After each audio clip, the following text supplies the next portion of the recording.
त्वमेव माता च पिता त्वमेव, त्वमेव बन्धुश्च सखा त्वमेव, त्वमेव विद्या द्रविणं त्वमेव, त्वमेव सर्वं मम देव देव। जय श्री कृष्णा। आप सभी का फिर से एक बार स्वागत है हमारे YouTube चैनल सनातन ज्ञान में। इससे पहले की कथा आप सभी ने सुनी और कमेंट बॉक्स में अपना भरपूर प्रेम दिया। इसी तरह का प्रेम हमेशा देते रहिएगा, क्योंकि आपका यह प्यार भरा कमेंट मेरे लिए बहुत मनोबल बढ़ाने वाला होता है और आपका यह एक छोटा सा प्रयास न जाने कितनी उम्मीद दे जाता है। इसलिए ऐसे ही उम्मीद की रोशनी देते रहिए और आप सभी अपना साथ बनाए रखिए। तो आइए अब सुनिए आज की कथा, जिसमें आज हम श्रवण करेंगे सप्ताह यज्ञ की विधि का। श्री सनकादि जी कहते हैं, नारद जी, अब हम आपको सप्ताह श्रवण की विधि बताते हैं। यह विधि प्रायः लोगों की सहायता और धन से साध्य कही गई है। पहले तो यत्न पूर्वक ज्योतिषी को बुलाकर मुहूर्त पूछना चाहिए तथा विवाह के लिए जिस प्रकार धन का प्रबंध किया जाता है उस प्रकार ही धन की व्यवस्था इसके लिए करनी चाहिए। कथा आरंभ करने में भाद्रपद, अश्विन, कार्तिक, मार्गशीर्ष और आषाढ़ श्रवण ये 6 महीने श्रोताओं के लिए मोक्ष की प्राप्ति के कारण हैं। देवर्षि इन महीनों में भी भद्रा व्यतिपात आदि कुयोगों को सर्वथा त्याग देना चाहिए तथा दूसरे लोग जो उत्साही हों उन्हें अपना सहायक बना लेना चाहिए। फिर प्रयत्न करके देश देशांतरों में यह संवाद भेजना चाहिए कि यहाँ कथा होगी, सब लोगों को सहपरिवार पधारना चाहिए। स्त्री और शूद्र आदि भगवत कथा एवं संकीर्तन से दूर पड़ गए हैं, इनको भी सूचना हो जाए ऐसा प्रबंध करना चाहिए। देश देश में जो विरक्त वैष्णव और हरि कीर्तन के प्रेमी हों उनके पास निमंत्रण पत्र अवश्य भेजें। उनकी लिखने की विधि इस प्रकार बताई गई है। महानुभावों, यहाँ 7 दिनों तक सत्पुरुषों का बड़ा दुर्लभ समागम रहेगा और अपूर्व रसमयी श्रीमद् भागवत की कथा होगी। आप लोग भगवत रसिक हैं, अतः श्री भागवत अमृत का पान करने के लिए प्रेम पूर्वक शीघ्र ही पधारने की कृपा करें। यदि आपको विशेष अवकाश ना हो तो भी 1 दिन के लिए तो अवश्य ही कृपा करनी चाहिए, क्योंकि यहाँ का तो एक क्षण भी अत्यंत दुर्लभ है। इस प्रकार विनय पूर्वक उन्हें आमंत्रित करें और जो लोग आए उनके लिए यथोचित निवास स्थान का प्रबंध करें। कथा का श्रवण किसी तीर्थ में, वन में अथवा अपने घर पर भी अच्छा माना गया है। जहाँ लंबा चौड़ा मैदान हो वहीं कथा स्थल रखना चाहिए। भूमि का शोधन, मार्जन और लेपन करके रंग बिरंगी धातुओं से चौक पूरें। घर की सारी सामग्री उठाकर एक कोने में रख दें। 5 दिन पहले से ही प्रयत्न पूर्वक बहुत से बिछाने के वस्त्र इकट्ठे कर लें तथा केले के खंभों से सुशोभित एक ऊंचा मंडप तैयार कराएं। उसे सब ओर फल, पुष्प, पत्र और चंदोवे से अलंकृत करें तथा चारों ओर झंडियां लगाकर तरह तरह के सामानों से सजा दें। उस मंडप में कुछ ऊंचाई पर 7 विशाल लोकों की कल्पना करें और उनमें विरक्त ब्राह्मणों को बुला बुला कर बैठाएं। आगे की ओर उनके लिए वहां यथोचित आसन तैयार रखें। इसके पीछे वक्ता के लिए भी एक दिव्य सिंहासन का प्रबंध करें। यदि वक्ता का मुख उत्तर की ओर रहे तो श्रोता पूर्वाभिमुख होकर बैठे, और यदि वक्ता पूर्वाभिमुख रहे तो श्रोता को उत्तर की ओर मुख करके बैठना चाहिए, अथवा वक्ता और श्रोता को पूर्वमुख होकर बैठना चाहिए।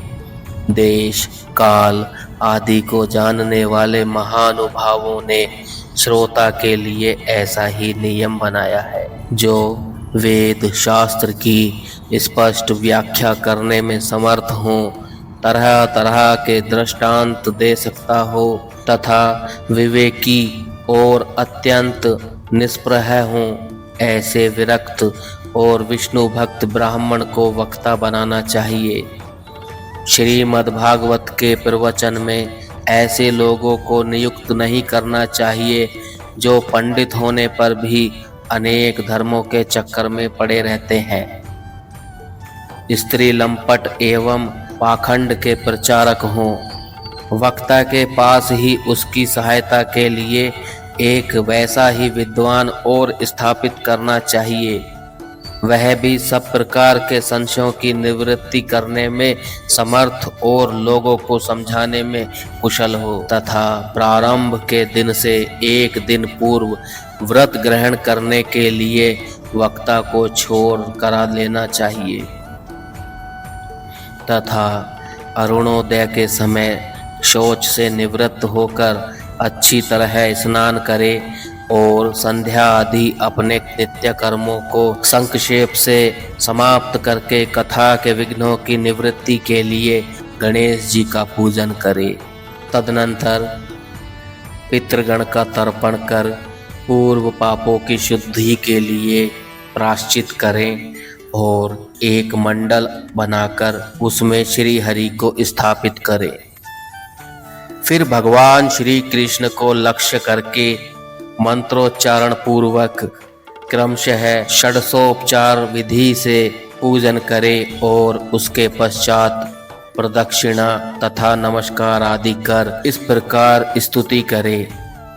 हे करुणा निधान, मैं संसार सागर में डूबा हुआ और बड़ा दीन हूँ। कर्मों के मोह रूपी ग्रह ने मुझे पकड़ रखा है। आप इस संसार सागर से मेरा उद्धार कीजिए। इसके पश्चात धूप दीप आदि सामग्रियों से श्रीमद् भागवत की बड़े उत्साह और प्रीति पूर्वक विधि विधान से पूजा करें। फिर पुस्तक के आगे नारियल रखकर नमस्कार करें और प्रसन्न चित्त से इस प्रकार स्तुति करें। श्रीमद् भागवत के रूप में आप साक्षात श्री कृष्णचंद्र ही विराजमान हैं। नाथ, मैंने भव सागर से छुटकारा पाने के लिए आपकी शरण ली है। मेरा यह मनोरथ आप बिना किसी विघ्न बाधा के सांगो पांग पूरा करें। केशव, मैं आपका दास हूँ। इस प्रकार दीन वचन कहकर फिर वक्ता का पूजन करें, उसे सुंदर वस्त्राभूषणों से विभूषित करें और फिर पूजा के पश्चात उसकी इस प्रकार स्तुति करें। सुख स्वरूप भगवान, आप समझाने की कला में कुशल और सब शास्त्रों में पारंगत हैं।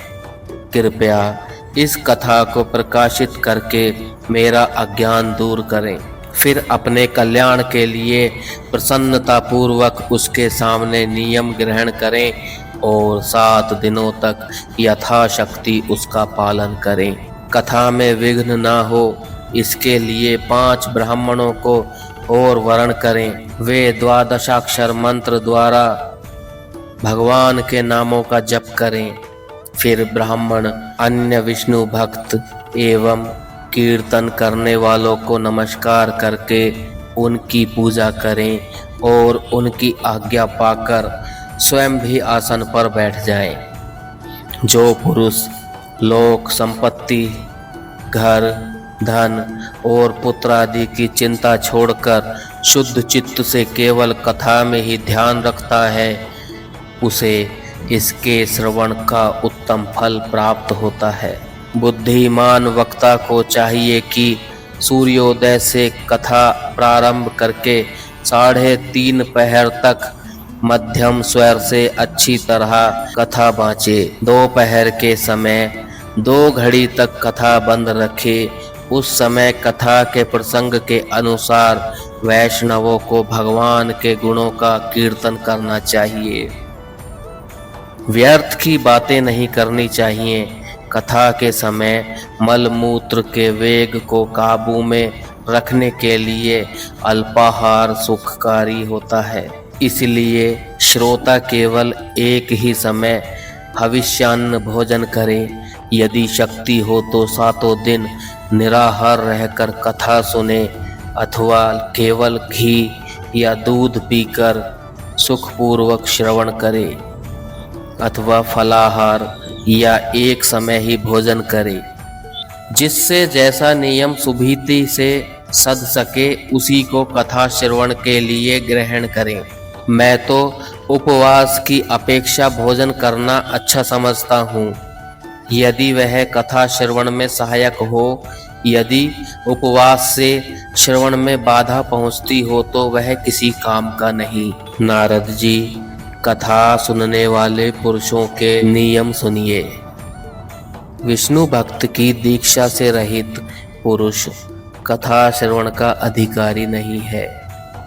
जो पुरुष नियम से कथा सुने उसे ब्रह्मचर्य से रहना चाहिए। भूमि पर सोना और नित्य प्रति कथा समाप्त होने पर पत्तल में भोजन करना चाहिए। दाल, मधु, तेल, गरिष्ठ अन्न, भाव दूषित पदार्थ और बासी अन्न, इनका उसे सर्वदा ही त्याग करना चाहिए।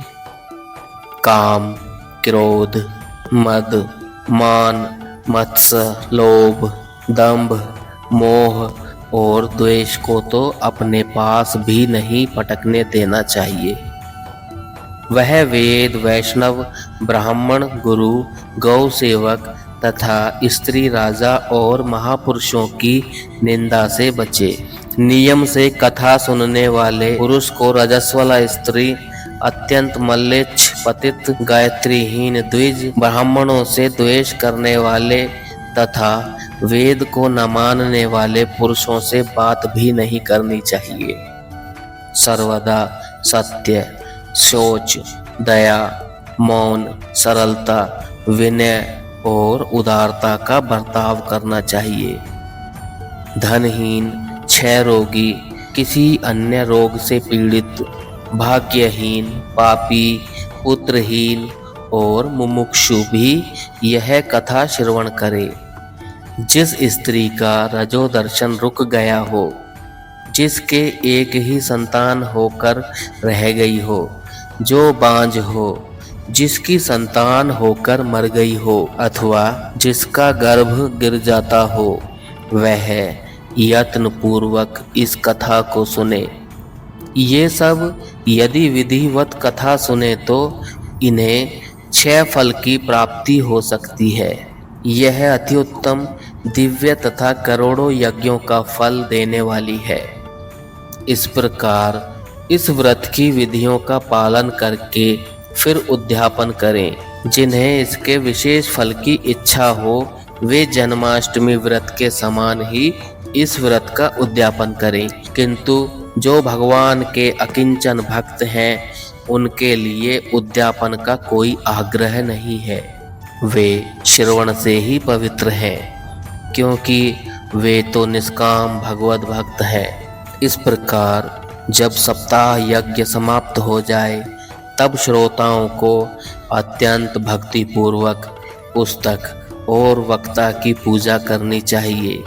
फिर वक्ता श्रोताओं को प्रसाद, तुलसी और प्रसादी मालाएं दे तथा सब लोग मृदंग और झांझ की मनोहर ध्वनि से सुंदर कीर्तन करें। जय जयकार, नमस्कार और शंख ध्वनि का घोष कराए तथा ब्राह्मण और याचकों को धन और अन्न दे। श्रोता विरक्त हो तो कर्म की शांति के लिए दूसरे दिन गीता पाठ करें। गृहस्थ हो तो हवन करे। उस हवन में दशम स्कंद का एक एक श्लोक पढ़कर विधि पूर्वक खीर, मधु, घृत, तीर, तिल और अन्न आदि सामग्रियों से आहुति दें अथवा एकाग्र चित्त से गायत्री मंत्र द्वारा हवन करें, क्योंकि तत्वतः यह महापुराण गायत्री स्वरूप ही है। होम करने की शक्ति ना हो तो उसका फल प्राप्त करने के लिए ब्राह्मणों को हवन सामग्री दान करें तथा नाना प्रकार की त्रुटियों को दूर करने के लिए और विधि में फिर जो न्यूनाधिकता रह गई हो उसके दोषों की शांति के लिए विष्णु सहस्र नाम का पाठ करें। उससे सभी कर्म सफल हो जाते हैं, क्योंकि कोई भी कर्म इससे बढ़कर नहीं है। फिर 12 ब्राह्मणों को खीर और मधु आदि उत्तम उत्तम पदार्थ खिलाएं तथा व्रत की पूर्ति के लिए गौ और स्वर्ण का दान करें। सामर्थ्य हो तो 3 तोले सोने का एक सिंहासन बनवाएं। उस पर सुंदर अक्षरों में लिखी हुई श्रीमद् भागवत की पोथी रखकर उसकी आवाहन आदि विविध उपचारों से पूजा करें और फिर जितेंद्रिय आचार्य को उसका वस्त्र, आभूषण एवं गंध आदि से पूजन करके दक्षिणा सहित समर्पण कर दें। यूं करने से वह बुद्धिमान दाता जन्म मरण के बंधन से मुक्त हो जाता है। यह सप्ताह पारायण की विधि सब पापों की निवृत्ति करने वाली है। इसका इस प्रकार ठीक ठीक पालन करने से यह मंगलमय भागवत पुराण अभीष्ट फल प्रदान करता है तथा अर्थ, धर्म, काम और मोक्ष चारों की प्राप्ति का साधन हो जाता है, इसमें संदेह नहीं। सनकादि कहते हैं, नारद जी, इस प्रकार तुम्हें यह सप्ताह श्रवण की विधि हमने पूरी सुना दी है। अब और क्या सुनना चाहते हो? इस श्रीमद् भागवत से भोग और मोक्ष दोनों ही हाथ लग जाते हैं। सूत जी कहते हैं, शौनक जी, यों कहकर महामुनि सनकादि ने 1 सप्ताह तक विधि पूर्वक इस सर्व पाप नाशिनी परम पवित्र तथा भोग और मोक्ष प्रदान करने वाली भागवत कथा का प्रवचन किया। सब प्राणियों ने नियम पूर्वक इसे श्रवण किया।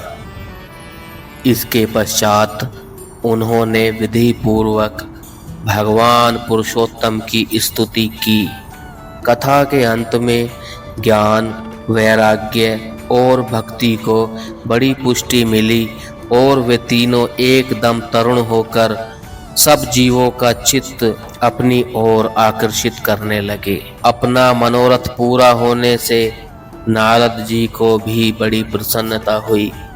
उनके सारे शरीर में रोमांच हो गया और वे परमानंद से परिपूर्ण हो गए। इस प्रकार कथा श्रवण कर भगवान के प्यारे नारद जी हाथ जोड़कर प्रेम गदगद वाणी से सनकादि से कहने लगे, मैं धन्य हूँ, आप लोगों ने करुणा करके मुझे बड़ा ही अनुग्रहित किया है। आज मुझे सर्व पापहारी भगवान श्री हरि की ही प्राप्ति हो गई। तपोधनों, मैं श्रीमद् भागवत श्रवण को ही सब धर्मों से श्रेष्ठ मानता हूँ, क्योंकि इसके श्रवण से वैकुंठ बिहारी श्री कृष्ण की प्राप्ति होती है। सूत जी कहते हैं, शौनक जी, वैष्णव श्रेष्ठ नारद जी यूं कह ही रहे थे कि वहां घूमते फिरते योगेश्वर सुखदेव जी आ गए। कथा समाप्त होते ही व्यास नंदन सुखदेव जी वहां पधारे। 16 वर्ष की सी आयु आत्मलाभ से पूर्ण ज्ञान रूपी महासागर का संवर्धन करने के लिए चंद्रमा के समान वे प्रेम से धीरे धीरे श्रीमद् भागवत का पाठ कर रहे थे। परम तेजस्वी सुखदेव जी को देखकर सारे सभासद झटपट खड़े हो गए और उन्हें एक ऊंचे आसन पर बिठाया। फिर देवर्षि नारद जी ने उनका प्रेम पूर्वक पूजन किया। उन्होंने सुखपूर्वक बैठकर कहा, आप लोग मेरी निर्मल वाणी सुनिए। श्री सुखदेव जी कहने लगे, रसिक एवं भावुक जन, यह श्रीमद् भागवत वेद रूप कल्प वृक्ष का परिपक्व फल है। श्री सुखदेव रूप सुख के मुख का संयोग होने से अमृत रस से परिपूर्ण है। यह रस ही रस है, इसमें न छिलका है न गुठली। यह इसी लोक में सुलभ है। जब तक शरीर में चेतना रहे तब तक आप लोग बार बार इसका पान करें। महामुनि व्यास देव ने श्रीमद् भागवत महापुराण की रचना की है। इसमें निष्कपट निष्काम परम धर्म का निरूपण है। इसमें शुद्धांतकरण सत्पुरुषों के जानने योग्य कल्याणकारी वास्तविक वस्तु का वर्णन है, जिससे तीनों तपों की शांति होती है। इसका आश्रय लेने पर दूसरे शास्त्र अथवा साधन की आवश्यकता नहीं रह जाती। जब कभी पुण्यात्मा पुरुष इसके श्रवण की इच्छा करते हैं, तभी ईश्वर अविलंब उनके हृदय में अवरुद्ध हो जाता है। यह भागवत पुराणों का तिलक और वैष्णवों का धन है। इसमें परमहंसों के प्राप्य विशुद्ध ज्ञान का ही वर्णन किया गया है तथा ज्ञान, वैराग्य और भक्ति के सहित निवृत्ति मार्ग को प्रकाशित किया गया है। जो पुरुष भक्ति पूर्वक इसके श्रवण, पठन और मनन में तत्पर रहता है, वह मुक्त हो जाता है। यह रस स्वर्गलोक, सत्यलोक, कैलाश और वैकुंठ में भी नहीं है। इसलिए भाग्यवान श्रोताओं, तुम इसका खूब पान करो, इसे कभी मत छोड़ो। सूत जी कहते हैं, श्री सुखदेव जी इस प्रकार कह ही रहे थे कि उस सभा के बीचों बीच प्रहलाद, बलि, उद्धव और अर्जुन आदि पार्षदों के सहित साक्षात श्री हरि प्रकट हो गए। तब देवर्षि नारद ने भगवान और उनके भक्तों की यथोचित पूजा की। भगवान को प्रसन्न देखकर देवर्षि ने उन्हें एक विशाल सिंहासन पर बैठा दिया और सब लोग उनके सामने संकीर्तन करने लगे। उस संकीर्तन को देखने के लिए श्री पार्वती जी के सहित महादेव जी और ब्रह्मा जी भी आए। कीर्तन आरंभ हुआ। प्रहलाद जी तो चंचल गति होने के कारण करताल बजाने लगे। उद्धव जी ने झांझें उठा ली। देवर्षि नारद वीणा की ध्वनि करने लगे। स्वर विज्ञान में कुशल होने के कारण अर्जुन राग आलापने लगे। इंद्र ने मृदंग बजाना आरंभ किया। सनकादि बीच बीच में जय घोष करने लगे और उन सब के आगे सुखदेव जी तरह तरह की सरस अंग भंगी करके भाव बताने लगे। इन सब के बीच में परम तेजस्वी भक्ति, ज्ञान और वैराग्य नटों के समान नाचने लगे। ऐसा अलौकिक कीर्तन देखकर भगवान प्रसन्न हो गए और इस प्रकार कहने लगे, मैं तुम्हारी इस कथा और कीर्तन से बहुत प्रसन्न हूँ। भक्तों, तुम्हारे भक्ति भाव ने इस समय मुझे अपने वश में कर लिया है। अतः तुम लोग मुझसे वर मांगो। भगवान के ये वचन सुनकर सब लोग बड़े प्रसन्न हुए और प्रेमार्द्र चित्र से भगवान से कहने लगे, हे भगवान, हमारी यह अभिलाषा है कि भविष्य में भी जहाँ कहीं सप्ताह कथा हो वहाँ आप इन पार्षदों के सहित अवश्य पधारें। हमारा यह मनोरथ पूर्ण कर दीजिए। भगवान तथास्तु कहकर अंतर्ध्यान हो गए। इसके पश्चात नारद जी ने भगवान तथा उनके पार्षदों के चरणों को लक्ष्य करके प्रणाम किया और फिर सुखदेव जी आदि तपस्वियों को भी नमस्कार किया। कथामृत का पान करने से सब लोगों को बड़ा ही आनंद हुआ। उनका सारा मोह नष्ट हो गया। फिर वे सब लोग अपने अपने स्थानों को चले गए। उस समय सुखदेव जी ने भक्ति को उसके पुत्रों सहित अपने शास्त्र में स्थापित कर दिया। इसी से भागवत का सेवन करने से श्री हरि वैष्णवों के हृदय में आ विराजते हैं। जो लोग दरिद्रता के दुख ज्वर की ज्वाला से दग्ध हो रहे हैं, जिन्हें माया पिशाचिनी ने रौंद डाला है तथा जो संसार समुद्र में डूब रहे हैं, उनका कल्याण करने के लिए श्रीमद् भागवत सिंहनाद कर रहा है। शौनक जी ने पूछा, सूत जी, सुखदेव जी ने राजा परीक्षित को, गोकर्ण ने धुंधुकारी को और सनकादि ने नारद जी को किस किस समय यह ग्रंथ सुनाया था? मेरा यह संशय दूर कीजिए। सूत जी कहने लगे, भगवान श्री कृष्ण के स्वधाम गमन के बाद कलयुग के 30 वर्ष से कुछ अधिक बीत जाने पर भाद्रपद मास की शुक्ला नवमी को सुखदेव जी ने कथा आरंभ की थी तथा राजा परीक्षित के कथा सुनने के बाद कलयुग के 200 वर्ष बीत जाने पर आषाढ़ मास की शुक्ला नवमी को गोकर्ण जी ने यह कथा सुनाई थी। इसके पीछे कलयुग के 30 वर्ष और निकल जाने पर कार्तिक शुक्ला नवमी से सनकादि ने कथा आरंभ की थी। निष्पाप शौनक जी, आपने जो कुछ पूछा था उसका उत्तर मैंने आपको दिया। इस कलयुग में भागवत की कथा भवरोग की रामबाण औषध है। संत जन, आप लोग आदर पूर्वक इस कथामृत का पान कीजिए। यह श्री कृष्ण को अत्यंत प्रिय, संपूर्ण पापों का नाश करने वाला है, मुक्ति का एकमात्र कारण और भक्ति को बढ़ाने वाला है। लोक में अन्य कल्याणकारी साधनों का विचार करने और तीर्थों का सेवन करने से क्या होगा? अपने दूत को हाथ में पाश लिए देखकर यमराज उसके कान में कहते हैं, देखो, जो भगवान की कथा वार्ता में मत्त हो रहे हों उनसे दूर रहना। मैं औरों को ही दंड देने की शक्ति रखता हूँ, वैष्णवों को नहीं।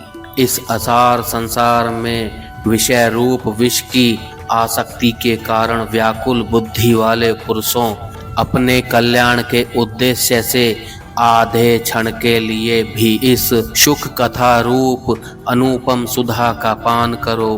प्यारे भाइयों, निंदित कथाओं से युक्त कुपथ में व्यर्थ ही क्यों भटक रहे हो? इस कथा के कान में प्रवेश करते ही मुक्ति हो जाती है। इस बात के साक्षी राजा परीक्षित हैं। श्री सुखदेव जी ने प्रेम रस के प्रवाह में स्थित होकर इस कथा को कहा था। इसका जिसके कंठ से संबंध हो जाता है वह वैकुंठ का स्वामी बन जाता है। शौनक जी, मैंने अनेक शास्त्रों को देखकर आपको यह परम गोप्य रहस्य अभी अभी सुनाया है। सब शास्त्रों के सिद्धांतों का यही निचोड़ है। संसार में इस सुख शास्त्र से अधिक पवित्र और कोई वस्तु नहीं है। अतः आप लोग परमानंद की प्राप्ति के लिए इस 12 स्कंद रूप रस का पान करें। जो पुरुष नियम पूर्वक इस कथा का श्रवण भक्ति भाव से करता है और जो शुद्धांतःकरण भगवत भक्तों के सामने इसे सुनाता है, वे दोनों ही विधि का पूरा पूरा पालन करने के कारण इसका यथार्थ फल पाते हैं। उनके लिए त्रिलोकी में कुछ भी असाध्य नहीं रह जाता। श्रीमद् भागवत महात्म्य समाप्त। आगे की कथा का श्रवण हम अगले वीडियो में करेंगे। तब तक के लिए जय श्री कृष्णा।